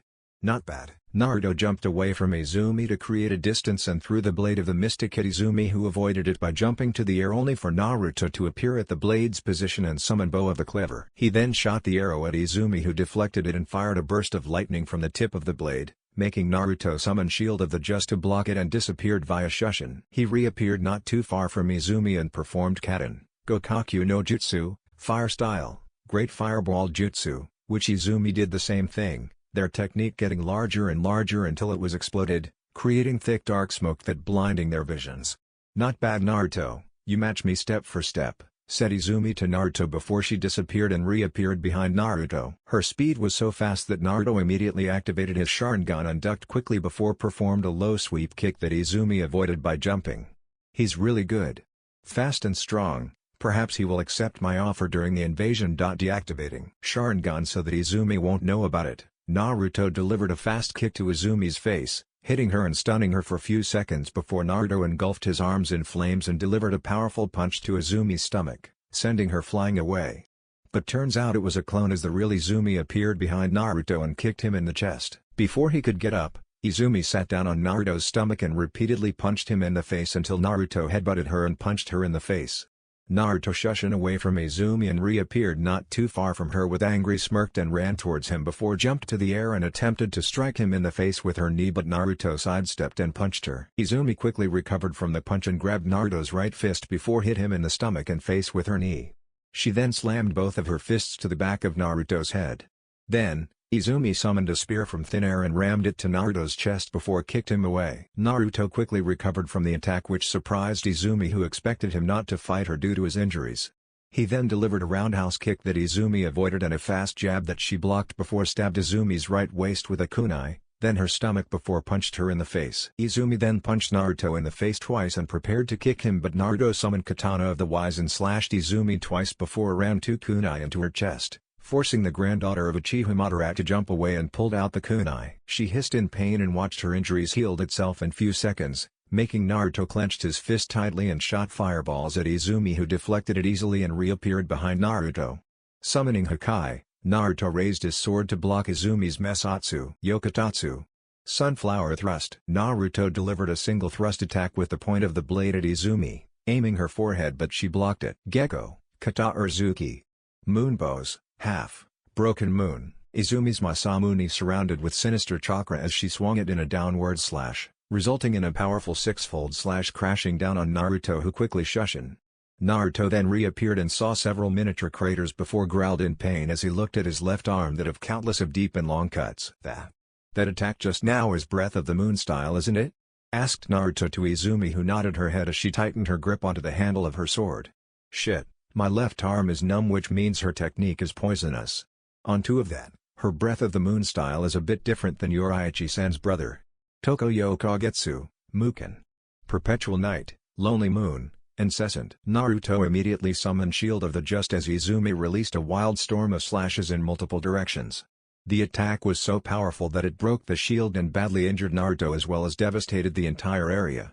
Naruto coughed up blood and slowly get up as he gathered his chakra, causing his body to surround with blue aura. Naruto then disappeared from Izumi's side and reappeared behind her with a kunai. He stabbed Izumi's back and berserkly pulled it down, but the Izumi that he stabbed is a Raiten Bunshine that electrocuted him. The real Izumi appeared in front of Naruto and kicked him to the air before grabbed his ankle and slammed him to the ground. She summoned a flaming cobra that lifted Naruto to the air before slammed down Naruto again. Badly injured but refused to give up, Naruto slowly get up and used the rest of his chakra to create a flaming dragon-shaped projectile at Izumi, who deflected it and shushin in front of Naruto. The blonde Jonan delivered a sucker punch to Izumi, but the Uchiha caught his fist and broke by crushing it. Izumi then kicked Naruto's knee so hard that it broke and punched Naruto several times while choking him tightly. She then delivered a powerful stomp to Naruto's chest and pressed her foot deeper until his ribs were broken before grabbed his head and slammed his face to her knee many times. Izumi then proceeded to beat Naruto brutally, but every time she beat him, Naruto will get up and tried to attack him only for her to punch her to the ground and continued beating him again and again until he was turned into a bloody pulp. I could kill you right now if I want, but I have decided that it is better for you to live a bit longer to seek the power that could kill me, said Izumi to Naruto as she knelt down and lifted Naruto slightly via his hair. But before I leave you here, I will give you a gift that you will remember it vividly. Izumi let go off Naruto's hair and sat on his thighs before licked his neck and bit it, resulting Naruto to scream in agony as pulsating black veins appeared across his face with his hair became white and eyes became golden for several seconds. Izumi then looked at Naruto's neck and smirked when she saw 3 tomoe mark on it. "Good night, Naruto-kun." Meanwhile, Satsuki and Yakumo were jumping from one branch to another, searching for Shikamaru's team or Shino's team at the request of Naruto. As they were continued searching for them, suddenly the Auto Nin appeared before them. "It's the Auto team. Don't worry, Yakumo, they're not really powerful," said Satsuki as she activated her Sharingan and performed Katen Gokaku no Jutsu, fire-style Great Fireball Jutsu, at them, but they avoided it and charged towards Satsuki and Yakumo. The two of them then performed Katen, Karyuenden, fire-style Flame Dragon Bullet Jutsu, at the mummy guy, who managed to Kawarimi at the last minute as the spiky hair Auto Nin appeared behind them and extended his arms forward. Zankuki Okua. Extreme decapitating airwaves. Satsuki and Yakumo received the attack that caused them to fly away but managed to recover from the jutsu as Yakumo performed Megan, Narakumi no Jutsu, Demonic Illusion, Hell Viewing Jutsu, at the mummy guy that rushed towards her, giving a chance for Satsuki to plant a kick to his chin that sent him to the air. "Dosu!" screamed the female Auto Nin to her teammates before she threw several senbon at Satsuki, who burned it with Katen, Enden, fire-style Flame Bullet. "Kin tried to distract them with Genjutsu," said the spiky hair guy to Kin, who growled in anger. "Thanks for spilling out my next tactic, Zaku," replied Kin in anger before she noticed that the entire forest changed to volcanic island. Kai. The Genjutsu didn't dispel and Kin turned around when she sensed someone standing right behind her. She gasped and received a powerful punch to her face that knocked her out. "Kin!" screamed Dosu, who rushed towards Yakumo and tried to punch her but found himself unable to move. I can't move. Zaku, help me." "Dosu? Damn you." Zaku ran towards Yakumo, but Hinata suddenly appeared in front of him and delivered 2 consecutive strikes to Zaku, stunning him before Kiba appeared and knocked him out. "Hinata? Kiba?" asked Satsuki to the 2 members of Team 8, who gave the Uchiha a smile to ensure her that she is safe. As for Dosu, he was knocked out by Choji, who enlarged his fist and punched him after the former had insulted him by calling Choji a fat ugly bitch. "Choji, Ino? You both came here to save me?" asked Yakumo happily to them, who nodded their head. "Where's Naruto?" Yakumo and Satsuki watched Shikamaru and Shino walk towards them. "Yakumo, Satsuki, where is him? We saw a huge explosion earlier," asked again Shikamaru to the girls. "He fought Uchiha Izumi so that we can escape," replied Satsuki to Shikamaru, who immediately widened his eyes like Shino while everyone were confused. "Uchiha Izumi, the granddaughter of Uchiha Madara and the person who slaughtered majority of Uchiha clansmen. We need to find him now and report to Hokage."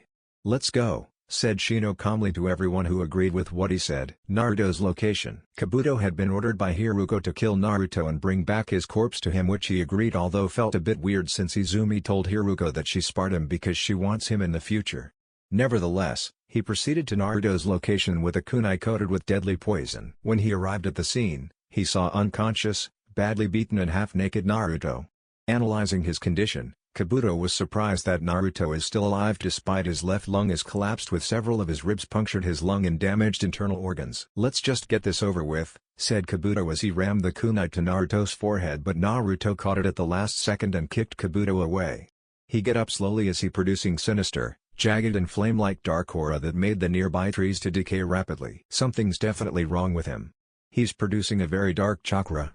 In fact, more darker than Hiruko-sama." Kabuto's hands surrounded with blue chakra as he rushed towards Naruto and tried to strike his neck, but Naruto ducked to avoid it and uppercuts him to the air before grabbed his ankle and slammed him to the ground.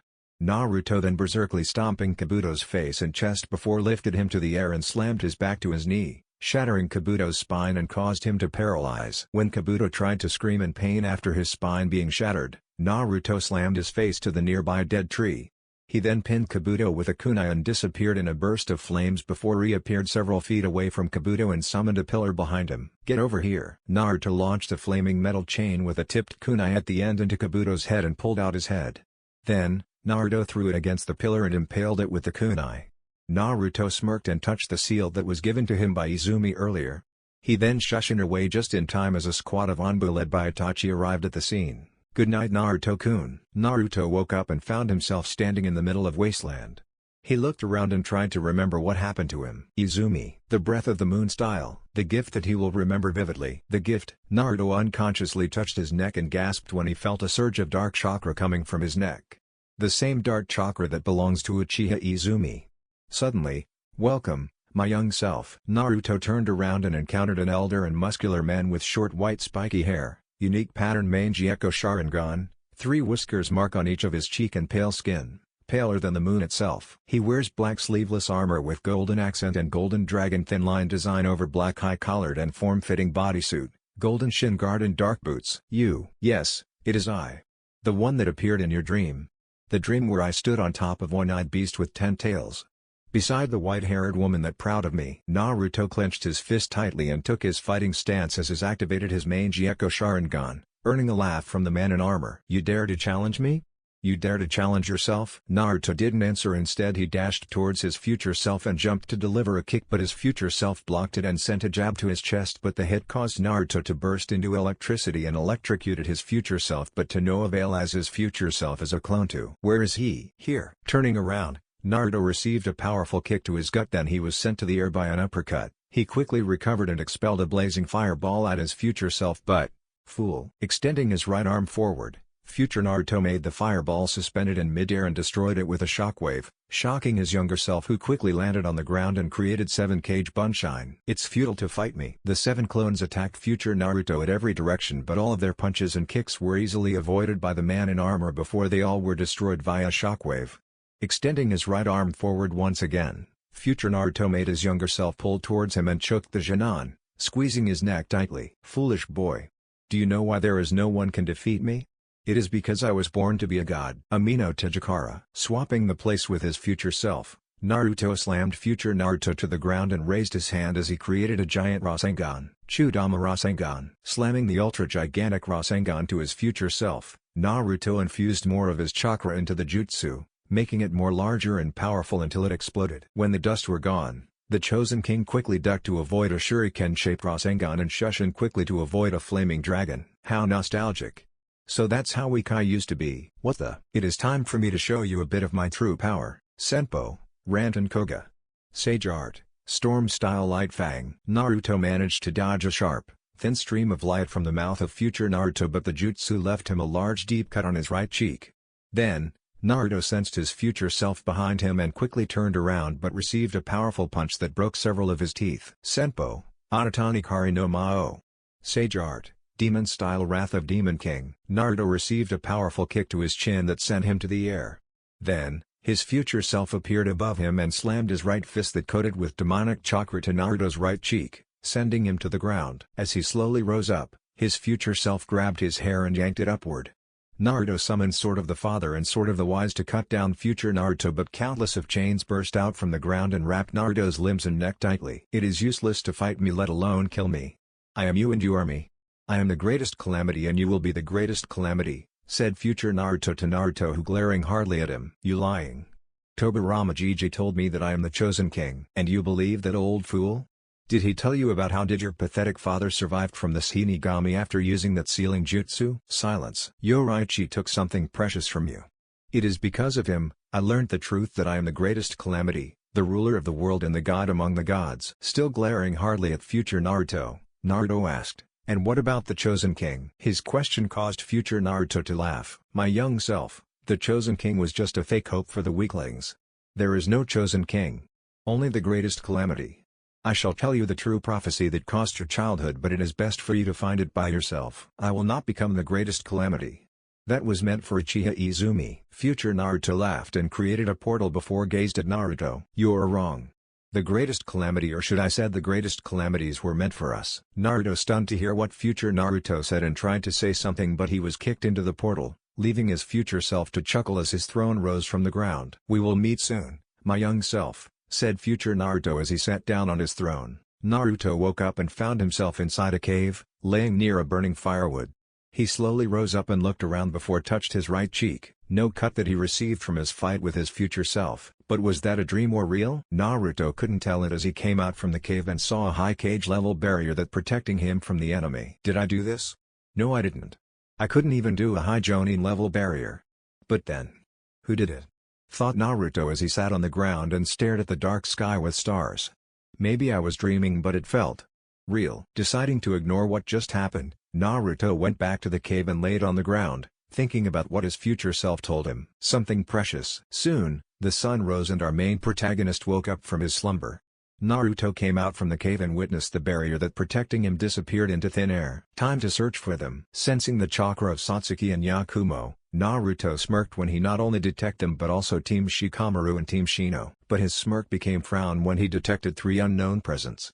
Quickly, he dashed towards his friends and arrived just in time to save Satsuki from a silver short wavy-haired kunoichi. And Naruto. Putting down Satsuki gently, Naruto stared at the kunoichi that giving him a seductive smirk. Her crimson eyes staring at his sapphirine blue eyes as her 2 teammates appeared at her sides. She wears white crop tank top with black tight high-waist leather pants and a pair of black boots with red soles.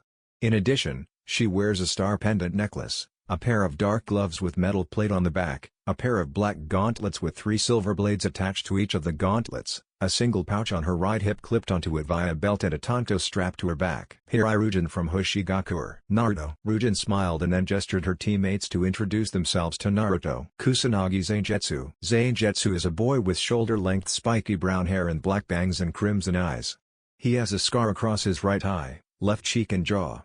He wears red jacket that reached below his waist over white form-fitting shirt, white knee-length pants and a pair of gray shinobi sandals. The jacket has black hoodie with black stars design on left sleeve, black skulls on right sleeve and a star design on the back. The pants has black kanji on the left. He has a pouch on his left hip, a tanto on his back above his buttocks and a storage on his right calf. Orochi. Orochi is a female with pale skin, long soft black hair and purple eyes with slitted pupils. She wears a white hoodie over black mesh shirt, black tight ripped shorts and a pair of black lace-up boots. The hoodie has violet kanji on the left breast with violet snake on the back. She wears a pair of violet reptilian gloves and has a pouch on her right hip. And also, the 3 of them wears Hoshi forehead protector, star symbol, around their head. Say, Naruto-kun. Are these your friends? Naruto looked at his friends that are exhausted and injured before clenched his fist tightly and knelt down beside Satsuki. Did they hurt you? Why yes. They were demanding our scroll and your location. His location?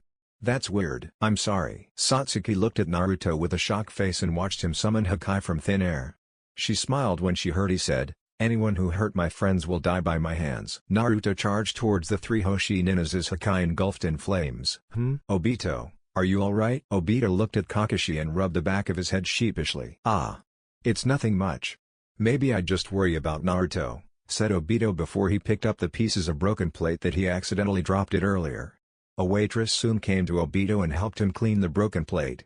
Thank you. You have so much faith in Naruto, aren't you? Obito looked at Kakashi and gave him a serious face, making the one-eyed Jonin close his icha. Tell me Kakashi, why did you neglect him?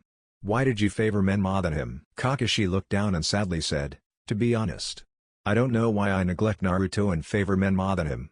Whenever I tried to talk him, there's something that will make me afraid and my instinct told me to run away from him. Obito looked at Kakashi before finished his drink and stared at the outside of the bar. He once confronted Minato and Kushina about them abandoned Naruto and asked them why and their answers were same as Kakashi. But why? Why will they feel afraid and their instinct told them to run away from him? Just why? Kaminari no Kokyu, Ichi no Kata, Hekareki Isen. Breath of the lightning, first form. Thunderclap and flash. Zangetsu tightened his grip onto the handle of his katana and dashed forward Naruto before slashed at him with incredible speed but luckily Naruto managed to avoid it by kawarimi with a tree and noticed Hirai running at him. Mizu no Kokyu, Ni no Kata, Mizu Guruma. Breath of the water style, second form, water wheel. Hirai jumped and spun vertically forward in the air while releasing a flowing attack in circular motion but Naruto counterattacked it with Hano Kami Kagura, Retsujitsu Kokyo. Dance of the Fire God, Scorching Crimson Mirror. Naruto unleashed 2 horizontal slashes that protected him from the technique and kicked Ryujin away. He was about to attack Orochi when he noticed that Zangetsu and Ryujin were staring at him with a horror face. Ryujin. Is that? No way. Orochi. Zangetsu.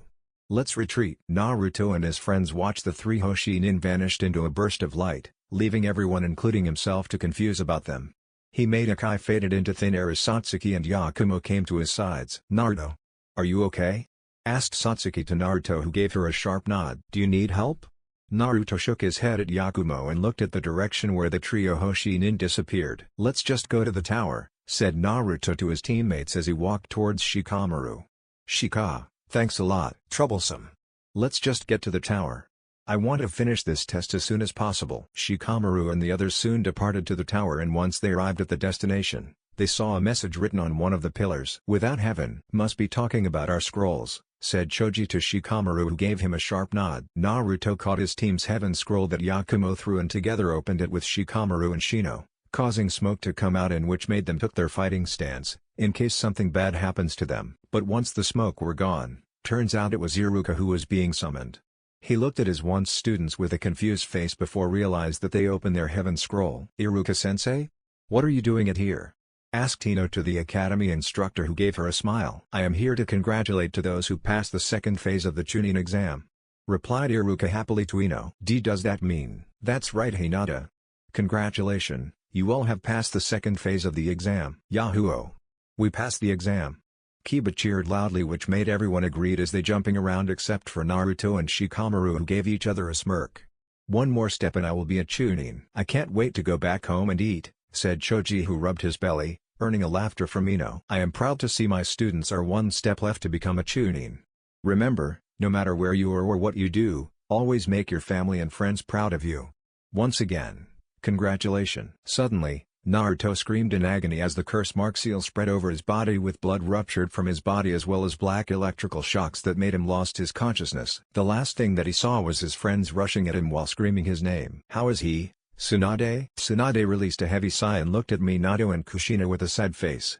She then shifted her attention to Naruto before stared at Minato back to answer his question. "Your son is fine."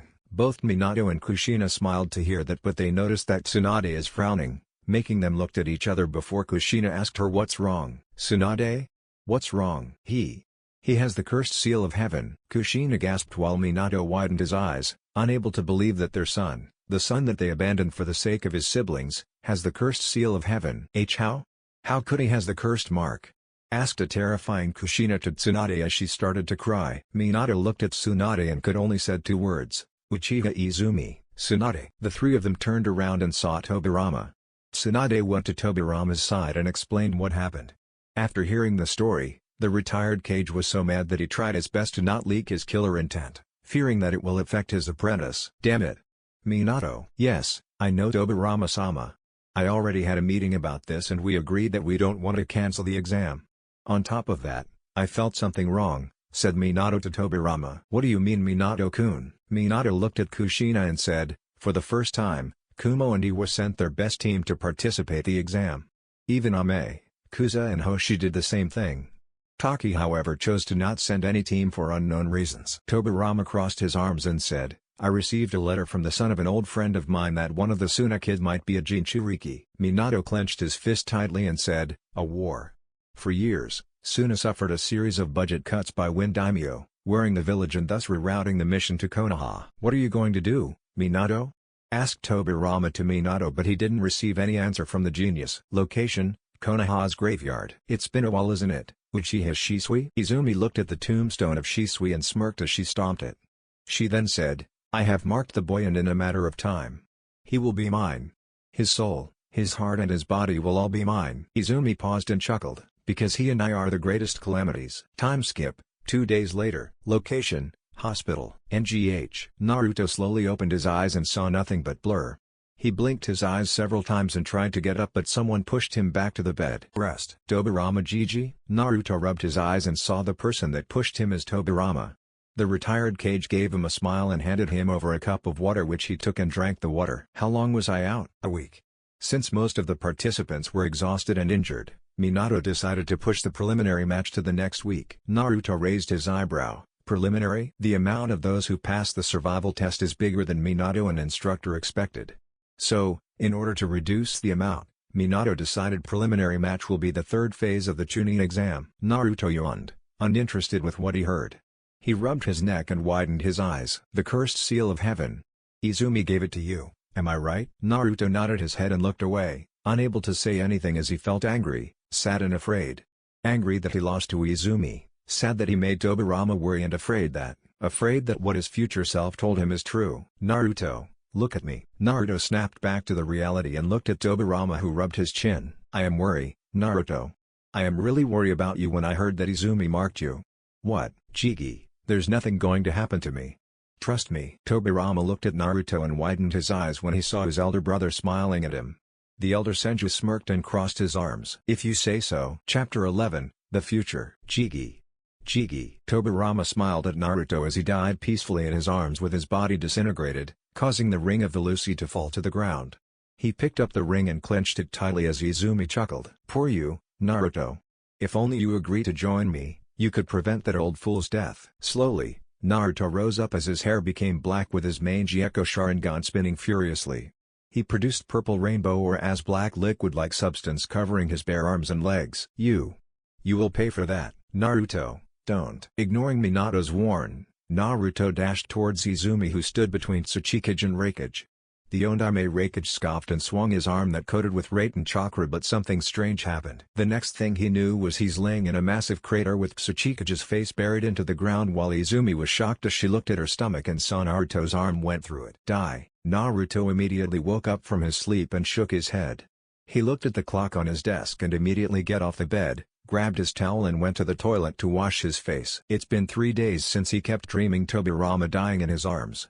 He tried to ignore it but the dream kept haunting him. It's just a dream, Naruto thought to himself in an attempt to calm himself down. He took a deep breath and took a shower. Half an hour later, he went to the kitchen in a new attire. A dark, form-fitting shirt with red armbands, a pair of onbu pants with red leg warmers and dark shinobi sandals. His headband was tied around his neck with a pouch on his right hip and a dagger strapped on his back above his buttocks. Jigi. I'm heading now, said Naruto to Tobirama who came out from kitchen. Wait. You better be careful because of that seal. I already informed your sensei to find someone other than your family to remove it, said Tobirama to Naruto who crossed his arms and leaned against the wall. Why can't I just learn to control it? Asked Naruto to Tobirama. It is very dangerous and that seal contains Izumi's DNA. Replied Tobirama to Naruto. And I don't know how she could learn that jutsu, but according to what Tsunade said to me before, Orochimaru once created a jutsu to seal someone's Kekai Genkai and Hiruko stole that jutsu, and with that jutsu, he derived the cursed seal of heaven and he probably taught it to Izumi. Naruto didn't say anything but Tobirama knew he is very worried about himself. He went to the Chosen King and placed his hand on his shoulder, gently squeezed it to comfort him. Don't worry, your sensei will find someone to help you to remove it, said Tobirama to Naruto. Who else knew about it? Asked Naruto to Tobirama. Your sensei, Tsunade, your parents, and me, said Tobirama to Naruto who frowned. Hey old man, do you know anything about sage art? Asked Naruto to Tobirama in order to calm himself down. Tobirama smiled when he remembered his elder brother, Hashirama, disappeared months after Uchiha Madara left the village. His sudden disappearance caused the villagers to shock and worry about his condition as he only left a note for Tobirama and Mito stating he went to a very far place to train. Weeks later, he came back but he was in a pretty bad shape. He barely could stand and maintain his consciousness, he was covered in cuts and burnt marks, bleeding badly and low chakra. Miraculously, he survived and refused to tell Tobirama and Marita from where he learned the sage art that known as monk true sage. My elder brother learned the sage art from someone and he refused to tell me who taught him and where did he trained. His sage art is monk true sage. He also learned ancient dragon sage art but unable to master it due to Madara attacking the village. Atakinin tried to assassinate him and the first great shinobi war, said Tobirama sadly as he remembered Hashirama dying on the bed with his family and friends surrounding him. Why? I had a dream once about the first king learning sage art, ancient dragon sage art to defeat the greatest calamity, and prior to the final battle, he wrote a message on indestructible stones that scattered across the world, telling something that I don't understand. From who he learned the sage art is mystery but he did left clues of the location. Replied Naruto to Tobirama. Hashirama-sama didn't leave any clue about the location? Tobirama shook his head and said, he explained to me that part of the deal to learn it is never tell anyone from who he learned and the location. And you said the first king left clues? Yes, but it will take weeks or months to get there. Anyway, I gotta go now. Wish me luck, said Naruto to Tobirama as he waved at the retired cage and left the house. Arriving at the Konoha's arena for the third phase, Naruto saw the participants who passed the second phase talking to their friends and the sensei of each team observing them at the spectator area. He saw Team 7, Team 8, Team 9 from the previous year, Team 10, Team 11, Satsuki and Yakumo, Team Haku, Team Ryujin, Team Kurotsuchi, Kumo Team, and Yami Team. He also saw Obito, Kakashi, Kurenai, Guy, Asuma, the Suna Jonin, the Hoshi Jonin, the Iwa Jonin, the Kiri Jonin, the Kumo Jonin and the Yami Jonin. Naruto quickly went to Obito's side, earning the Uchiha's attention. He said, Sensei, after my match, Can you help me to remove that thing? I can't remove it since it is very difficult for me to remove it and the person who can remove it is unavailable, but I can at least suppress it, said Obito to Naruto. Well, that's better than waiting for whoever that person is to come here to remove it, replied Naruto as he crossed his arms. Well, wish me luck. Naruto jumped to the arena just in time as Minato and Hayate arrived. He walked to Satsuki and Yakumo before received a hug from them. Good luck Naruto. This time I'm going to make you proud. Naruto smiled and said, you already did, but please stop hugging me, Satsuki, Yakumo. I don't really like physical contact. Both Satsuki and Yakumo blushed before broke their hug. Minato then cleared his throat to draw everyone's attention and said, good morning everyone. First of all, I am so proud of you for passing the second phase, the survival test, and since the amount of the participants who passed the second phase are bigger than we expect, we decided to make the third phase as the preliminary match to reduce the number. Well Hokage-sama, allow me to do this, said Hayate to Minato, who nodded his head, telling him to take care and don't push himself despite Tsunade healed his illness. Good morning, my name is Gekko Hayate and I will be your proctor for this match. Now since we have 36 participants, we have to reduce it to 16. Now, please take a look at the monitor. Match 1, Namikaze Uzumaki Naruto vs Han. Will everyone except Naruto and Han left the arena? Asked Hayate to everyone, leaving only he, Naruto and Han left in the arena as the others went to the spectator area. Now the rule is simple, if your opponent is give up or knockout, you're the winner. No killing. I will stop it if thing goes wrong. Both Naruto and the Iwanin that covered in armor nodded their heads as Hayate raised his hand and screamed Hajime as he brought it down, causing both shinobi to jump away to create some distance. Steam could be seen coming out from Han's armor, making everyone felt weird except for Kurotsuchi and her other friend, Ichi, as well as their sensei. Naruto narrowed his eyes at Han before witnessed he vanished from thin air. Obito immediately screamed, Naruto! Dodge! Naruto dodged just in time to avoid a powerful punch that will definitely blew his head had he didn't dodge. He looked at the wall behind him and saw it was destroyed with just a single punch. Kage Bunshin no Jutsu, summoning 3 clones, which made Naruto winced in pain as the cursed mark slowly taking control of him. Naruto threw several shuriken at Han, who avoided it and charged at Naruto. The Iwanin destroyed the clones and charged towards Naruto, who's in pain. He delivered rapid flurry of punches and volley of kicks that forced Naruto to avoid it. Use my power. Naruto winced in pain and received a powerful punch that stunned Naruto for a few seconds, but he managed to recover just in time to avoid an axe kick. He tried to perform a jutsu, but the cursed mark caused him to feel pain and burning, allowing Han to land a powerful hit to Naruto that sent him to the wall. Pathetic. Use my power and I will crush the enemy. Shut up. Who the hell are you? The mysterious female voice that taunting Naruto didn't say anything other than giving him a creepy laughter. Few seconds later, Naruto screamed in pain and fell to his knee, clutching his neck tightly as the cursed mark slowly taking over him. Shisui! Help me! Miraculously, the cursed mark stopped taking over him as Han rushed towards him and delivered a punch. Naruto avoided it at last minute and delivered a powerful uppercut that knocked out Han. Winner! Namikaze Uzumaki Naruto. The Konoha cheered as Naruto fell to the ground, but Obito caught him and vanished with him, heading to a location to suppress the cursed mark. Location, unknown. Both Naruto and Obito arrived at a very secure location. Naruto immediately removed his clothes as Obito began to draw seal pattern all over his body. Then he wrote, Zetsubo, that represents despair on north, Kuroshimu, Kuroshimu, that represents suffer on east, Ikari, Ikari, that represent anger on west, and Nikushimi, Nikushimi, that represents hatred on south. Performing a set of hand seals, Obito shouted, Fujihoin. Evil sealing method. Obito slammed his palm on Naruto's neck where the seal was located. Immediately Naruto screamed in agony loudly.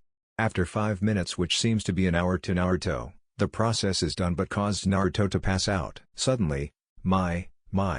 You really refuse to hand him over to me, huh? Obito turned around and saw Izumi standing not too far from him with a smirk.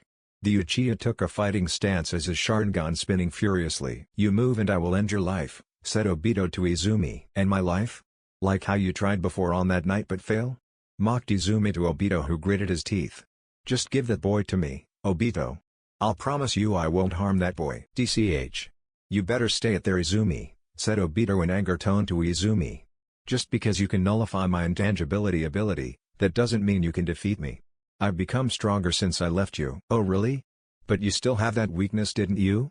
Asked Izumi to Obito, which made him flinched. Give him to me and I will revive her, Obito. Not as an imperfect immortal mindless zombie but as a human.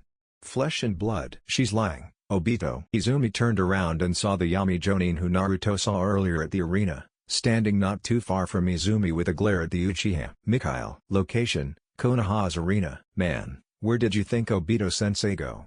Asked Satsuki to Yakumo, who shrugged off her shoulders. Says, what do you think about Shikamaru's match? Yakumo replied, to be honest, Sai should know from the beginning that Shikamaru will win. He even tricked all of us with his laziness. What about Kiba and that Yaminin, Tifa? Yakumo rubbed her chin and said, I pity that dog breath, but that's what he get for being too arrogant.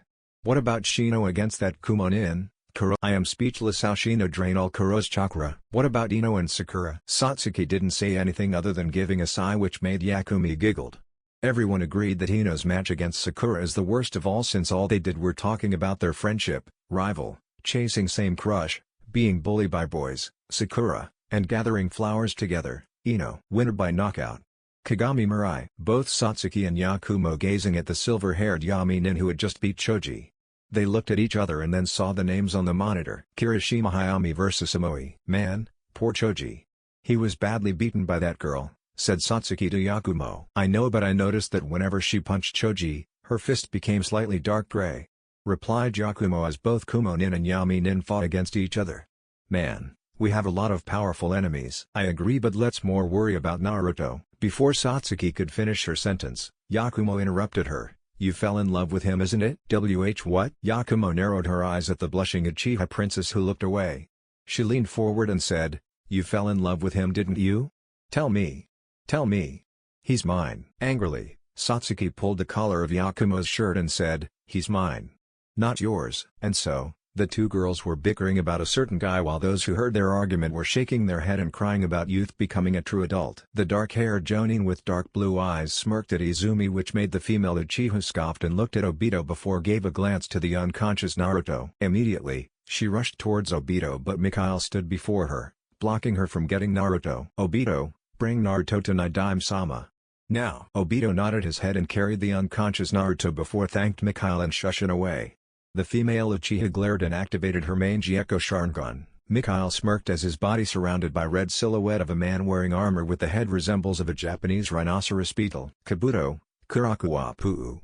Kabuto, clock up. Immediately, Mikaxzz disappeared from Izumi's sight and ran around her, which made Izumi having a bit trouble to catch his movement since he's moving as fast as speed of light. Feinaru Urutamedo Ataku, KK Kabuto.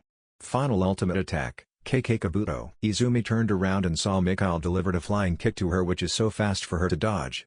In order to protect herself, Izumi summoned Susanoo that took the form of Ribcage. DCH.